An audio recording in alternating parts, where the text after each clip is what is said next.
Good morning, friends. Good morning. Hello, everybody. We are live feeding whatever this is called, the Triple J morning show, a little early this morning. Since we are back in person worship, we're going to do it a little bit earlier, and you can watch it whenever you want. So it'll be here for you. So we are bringing you Triple J this morning. We were caught up last week in getting worship started in person, but here we are. Jay will be joining me in just a minute. He just ran off, I don't know where. We are in the studio in our home. We are using a portion of where we live to bring this to you this morning. How are you guys this morning? How are you guys? If we lived in an apartment, this would be a studio apartment. That's funny. Yeah. I just had to make sure my iPad was in my bag, that would be my bad. computer bag, because it has all of my liturgy and everything on it. So if I left that here. What's liturgy? That's a big word. Liturgy means work of the people. It's actually the order of worship, which a congregation follows in order to have their service in some sort of order. And lots of times people would divide churches into liturgical and non-liturgical types of churches. The liturgical would be like Roman Catholic, Episcopal, Lutheran, Methodist, and then on down the line, probably we'd include the Presbyterians in there. There's an order of worship. And then everybody else would say, oh, well, we're not liturgical. Ha.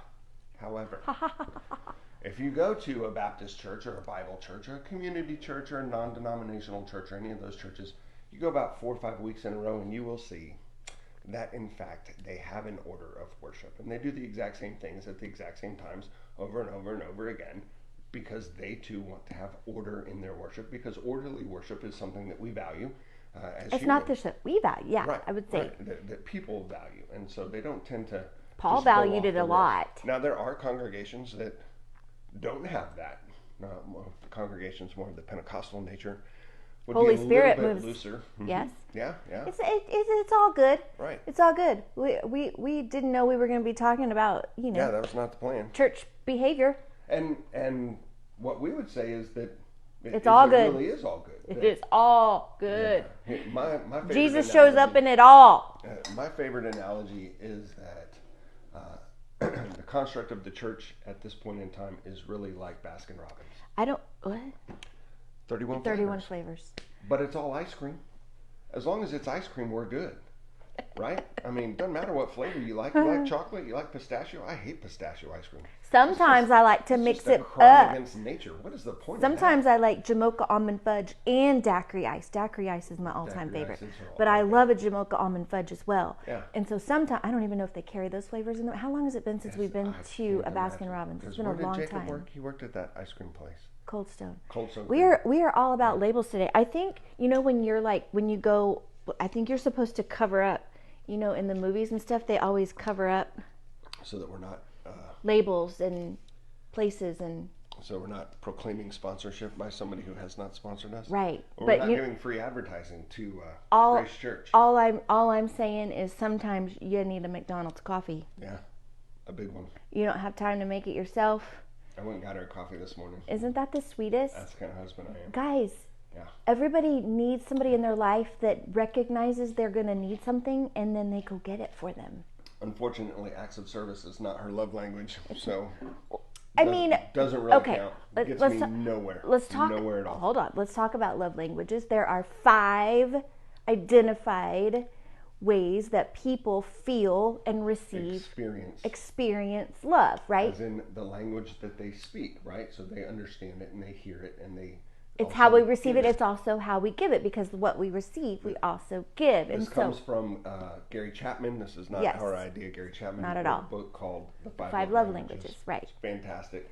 So all 5 are ways that we experience love. I don't hate it when you do acts of service. No, certainly not. I mean, I certainly feel loved when you go get me a McDonald's coffee. Acts of service, would it be acts of service or gifts? I thought about that, and to me, it's an act of service. Because you knew I needed it, and you did it.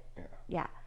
Okay, so it's not up there high for me, but I still feel loved when you do it and appreciate it. I do. Mm-hmm. Well, then why do you do it? Because I like to serve you because you are my beloved, and I feel that.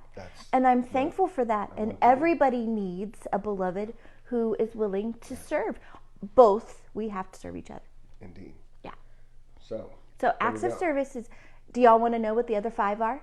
4? Of course. I can hear them crying out on You're Facebook dying right to now. know what the other Jamie, 4 are. Jamie, tell us. Let's see if you can remember. Oh my goodness.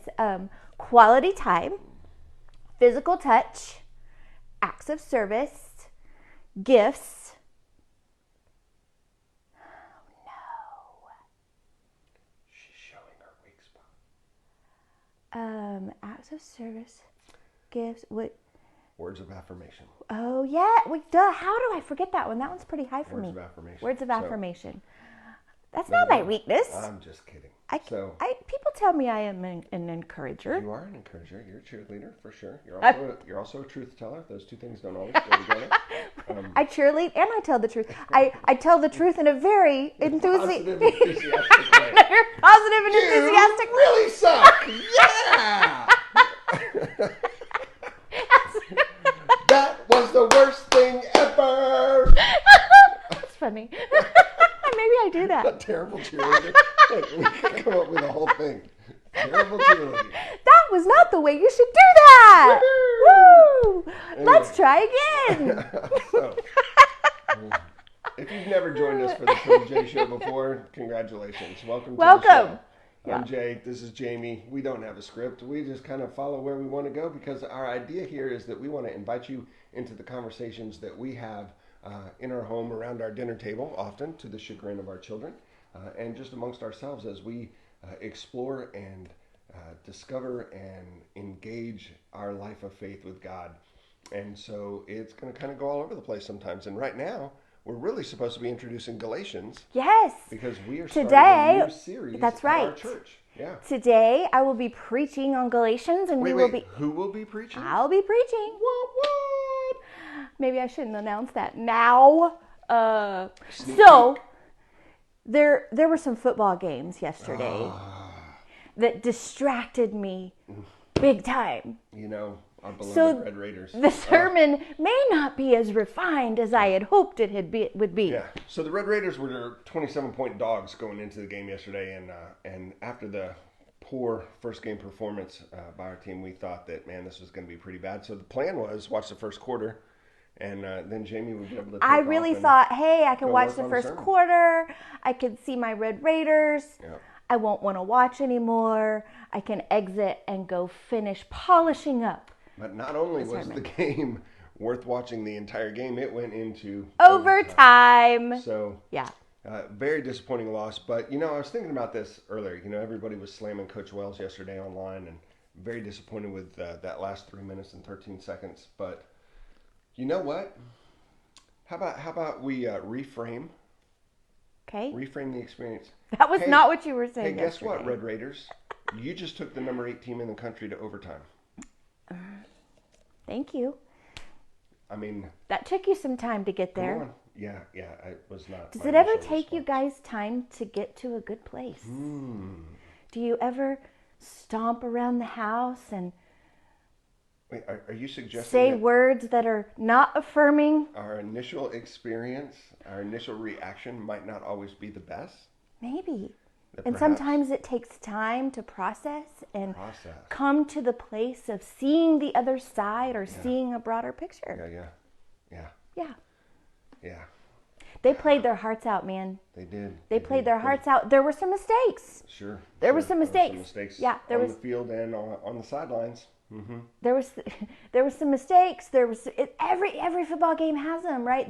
This I love football. Right. There's mistakes in life. Game of the season. I know. These are young men, 18, 19, 20 years old. And they're in a pandemic. They haven't been able to behave the same way, practice the same way. I mean, I know they're practicing the best they can, but so much is different and so much has changed on both sides, right? Mm-hmm. They played a great game. We have all of our kids home, and as Jacob said yesterday, now I forgot what I was going to say. He said something. And it was really great. Oh, this is why we watch football. We want to watch a good game. Yeah. And it was a great game. The highs, the lows, the tension, the victory, the sad, we had all of it yesterday, and that's why we watch football. Yeah, and hats off to Sam Ellinger and the Texas Longhorns and Coach Herman. Heron is somebody else. That would be Doctor. But anyways. Dr. Heron, you are now a football coach. Yeah. How do you feel about that? She probably could be a football coach, but certainly she wouldn't be a Longhorn. Anyways, hats off to them. They played a great game. And, Sam Ellinger, you can't rattle that kid. I mean, he is just solid and unflappable. And even if he makes a mistake, which he rarely does, unfortunately, he bounces right back from it. I thought it was a tremendous performance by him. Yeah. Yeah, so we can talk Big 12 football all day long. I mean, let's not even go. So I just want to set the stage for you in our home yesterday. Yeah, lots of football. We had Jay, and then we had Jacob, the Longhorn. Yeah, Jacob, who is currently enrolled at the University of Texas. And then we had Jamie. So Red Raider, Longhorn, Red Raider. Yeah. And at one point, Jacob said, "This is not the most comfortable spot for me. Yeah. This is a little uncomfortable for me between the two of you." Yeah, as well it should be, son. And he said, "Mom, this isn't going to go well no matter how I look at it." That's right. He said, "It's a lose-lose for me." This is a lose-lose for me. Hey, but it was a win for us because we got to have our son home. We got to have our son home, and we got to watch the game with him. Yeah. And that's the more important thing. So, which leads directly into some of the major thematic elements of Galatians. It doesn't at all. I just wanted to... I mean, it kind of does. I mean, Paul is all about the closest I could get unity. Lubbock is like Galatia. Like, it's out there. Like, West Texas is away. Out there. Okay, well... Galatia was away for Rome. It wasn't a colony in the middle of everything, it was not. No, of course. It was away, and it was a pretty large region. Yeah. Lots sure. of cattle and cotton. No, I don't think so. I don't even know where Galatia is, quite frankly. But if you come to worship at Grace Church this morning, you're going to learn where it is. You're probably going to find out. Yes. Sneak peek, just for you. Yes. So, I mean, Paul was about unity. Yeah. And being one people. Yeah. That's Galatians, one of the themes. It's here in the Bible, right? It says right there, Galatians, Paul's letter to the Galatians. It's not a long book. No, it's only 6 chapters. 6 chapters, easy to read. Guys, you could sit down this afternoon. In fact, I recommend it. Sit down this afternoon and read all 6 chapters. Got some good stuff in it. And be ready for our discussion. Today, we are going to intro. Yeah. We're going to talk about where Galatia is. Okay. Who are the people of Galatia? Yeah. Why is Paul writing this letter? Sure. Why in the world is Paul? Why is he writing this letter to them? Yeah. And why should we care about this ancient document? There's the meat of it right there. Why should we care? I mean, this is like reading somebody else's mail from 2,000 years ago. Yeah. It's kind of strange when you think about it. Well, I mean, kind of. It's not mail like we receive today. Yeah. No. I mean, so Paul was a missionary, and he was back home. Mm-hmm. So he was away from the Galatian communities that he had started. What? Did you say communities, plural? Yes. This letter is not to one single community. This letter is to many communities. Did you not know that? No, you told me that earlier. I was just opening the door for you. Oh, okay. So yes, this letter is to many communities in the region of Galatia, right? And Paul is back home, and he gets word that things are not going well. Happens. That the region needs his attention. Yeah. Well, he can't leave. He's in the middle of business where he is. And so he writes a letter and sends a messenger who then reads it aloud to the communities. So it's not... It's a different deal. Yeah, I mean, it's not really like we're opening somebody else's mail, but we are taking a peek back into their circumstances and what was going on and why Paul cared and why we should care. Sure. So give us a couple of thematic pieces. It's 8:30. We've got to wrap this up so that I can get up to well, I think worship that's where we're going to start today. Okay. Thematic pieces for the whole book of Galatians. We're going to talk a lot about freedom today. Okay. To me, I studied Galatians last quarter. I took the Greek text of Galatians, and then I did a lot of translating and interpreting. Yeah. Gal's wicked smart. So I took from the Greek, and translated and we interpreted the actual Greek words of Paul, right? And so when we do that, we have some nuances. What I found most intriguing and most powerful was the freedom element that Paul weaves throughout the book. And so that will be huge for us over the next week, is this idea of freedom and what that looks like. So really this first part, we're going to talk about confusion and false information and where we get our information and why it matters. Can't imagine that would be appropriate to where we are in America these days. We're going to talk about power. Yeah. We're going to talk about control and power, and how as humans we love to lord and kind of tower over people. We want to be at the top of the heap.